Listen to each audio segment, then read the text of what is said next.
Hello, welcome to Libra Philippines. So ito yung reading natin for Libra, Sun, Moon, Rising, Venus, Jupiter, Libra. Take only what resonates. For those of you na gustong magpa-personal reading, Jane Tarot Reader, and or kung gusto mo sa akin, Madam P, yan yung Facebook page namin. Diyan ka pwede mag-inquire. May mga admin ako na mag-a-assist sa'yo. And then if you want, pwede ka rin i-check yung aming TikTok, Unipri, UNIPRI. Diyan ka makaka-avail ng mga products na available sa amin katulad ng mga nakikita mo sa aking screen, sa iyong screen. And then, please do support my band guys, Bandang Sibol. Ang pinaka-Facebook page name namin is Sibol.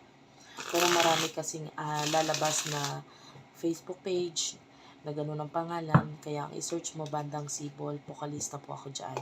And please do support OPM Music. Yeah, let's start. Pa-comment na lang dyan sa baba, kahit heart lang, malaking bagay yun. Suporta ninyo na yun sa akin. Let's start. Okay, Libra, 9 of Arrows. Dedication is here. So, kung ano man yung mga bagay na ginagawa mo ngayon, nakikita natin yung full dedication mo sa ginagawa mo. Kasi gusto mo yung ginagawa mo eh. You're happy. And you do have here the 6 of Vessel reunion. So, part of you is may nare-reunite sa sarili mo. Pwedeng sa mga tao sa paligid mo. And or yung sarili mo mismo. Kung ano yung mga bagay na ginagawa mo yan. Kasi part of you is nahihil kung ano man yung mga minsan na gusto mo sa buhay mo, sa sarili mo. And yeah, nakakita tayo dito ng friends, family, reunions, happiness. There's happiness. There's this joy within you. No? Yung iba mapapansin mo may mga taong dumadating sa buhay mo, bumabalik. Yung iba pwedeng this could be a person in the past, in your past life. Mararamdaman mo, bakit yan ang taong to? Unang tingin ko pala sa kanya, may something. And then, it is because, ito kung mga new friends, ito ha, nakikita natin, you will feel something kasi in your past life, pwedeng connected na kayo. Literal, pwedeng soulmate, ganyan. Soulmate, pag sinabi ko soulmate, it's not soulmate na love lang. It could be soulmate kasi, parang classmate, ganyan. Classmate kayo nung araw, nung past life ninyo. It could be your neighbor in your past life, or kaibigan mo siya nung past life mo. Ayan, or kumare mo siya nung past life mo. So there's something about these people in your life, could be new people sa buhay mo na nagbibigay ng happiness sa iyo ngayon. Okay? So let's move on to the side of your person. Kakonect mo pagdating sa love.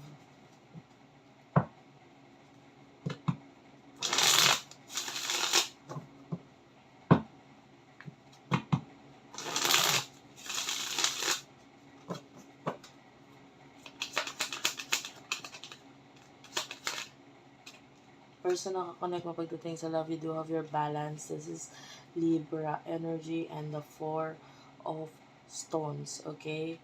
Etong person na to, yeah. Yung iba sa inyo, this could be your side. I feel like, tinatry niyang ayusin ang kanyang sarili, finances niya ngayon. But, may target etong person na to eh. I feel like it's giving this person konting struggle, nakakita tayo. Kasi pwedeng hindi niya ma-meet yung kanyang target. No?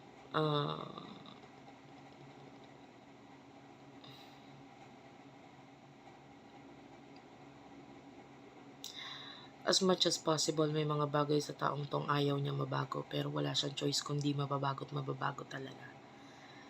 And mahihirapan siya makawala sa situation niya ngayon, dahil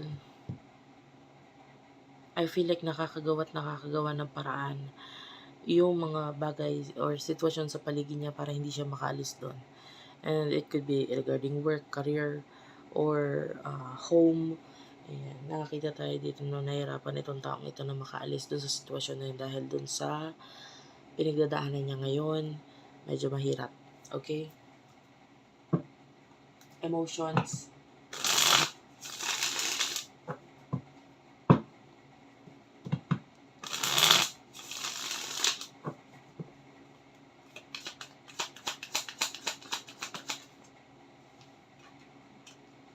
You do have here the Woodward.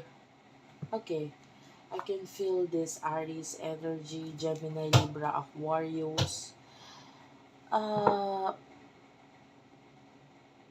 Sa nakikita natin pagdating dito sa person na to, nandun yung care or concern mo sa kanya. Pero, alam mo yun, kung magbibigay lang ng problema sa'yo or stress lang ang ibibigay sa'yo, you are trying as much as possible na wag isipin or wag magpa-apekto dito sa taong to. Kasi, tama na yung concern ka lang, parang ganun. And pwedeng hindi mo rin naman nakikita dito sa person na to na gumagawa siya ng action regarding sa kung kailangan ba niya ng tulong or what. If ever gagawa siya, you are there, nandito lang naman ako, parang ganyan. If you need me, but until now, na wala naman tayong nakikitang actions mula dito sa person na to, nandito ka lang. You do have here the Mirror. So, focusing on yourself. No? And, pwedeng ikaw rin naman, dumating din sa point sa buhay mo na kahit kailangan mo tong person na to, hindi mo para ipakita sa kanyang kailangan mo siya. Okay? So, emotions na tong person na to.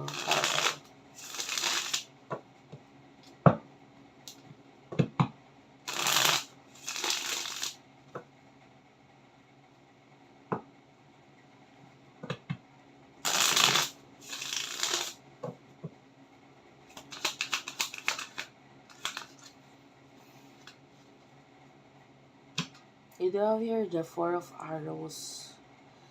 Ang nagpapansin sa akin dito is like the butterfly.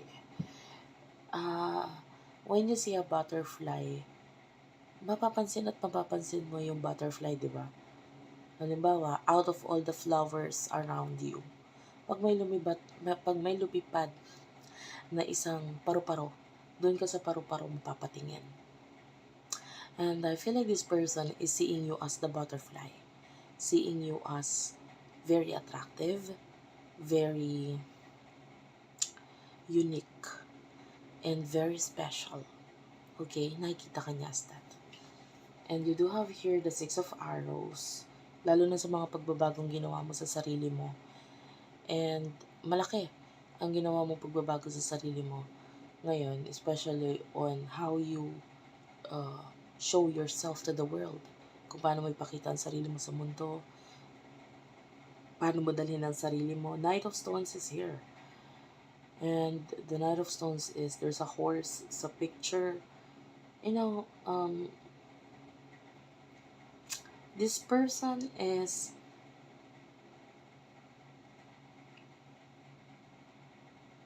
nakakita tayo dito ng actions.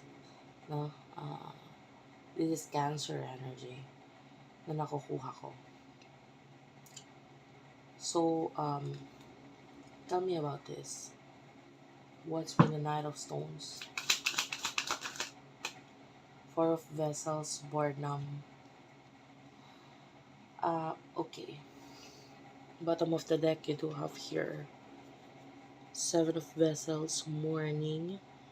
So, nakakita tayo hindi siya okay ngayon sa sitwasyon niya. Gusto niyang umalis. And, this person is feeling bored.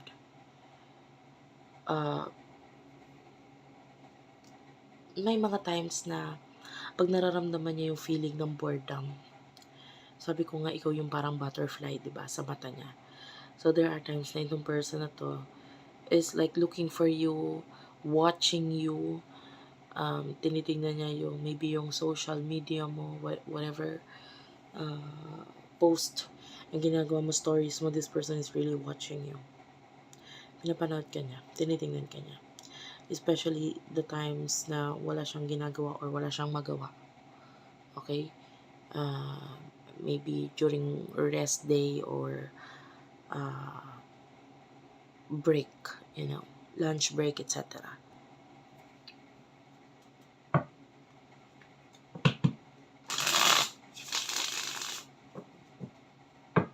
In the near future,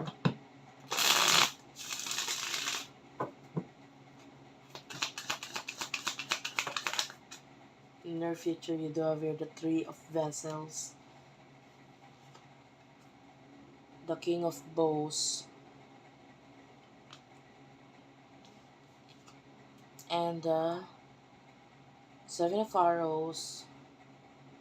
Well, I don't feel like isang card na lang. Tatlo yung lumabas. You do have here the World Tree, the Hooded Man, and the Whale. Okay. Queen of Stones. Magugulat ka na lang dito sa person na to, actually out of nowhere. Pwede magparamdam siya sa'yo. Ayan, biglang magpapansin. But of course, pag nagpakita or nagpapansin itong person na to, mahiya siya. Ang dami niyang insecurities, ang daming mga nabago sa kanya. And this person will be waiting for you. I can see Virgo energy. Nadedepende sa action mo kung ano yung action na gagawin niya pabalik sa'yo. Ano siya eh, you will notice na itong person na to, kahit dati pa, kung ano ipapakita mo, yun rin yung ibabalik niya sa'yo, yun din yung ipapakita niya. So,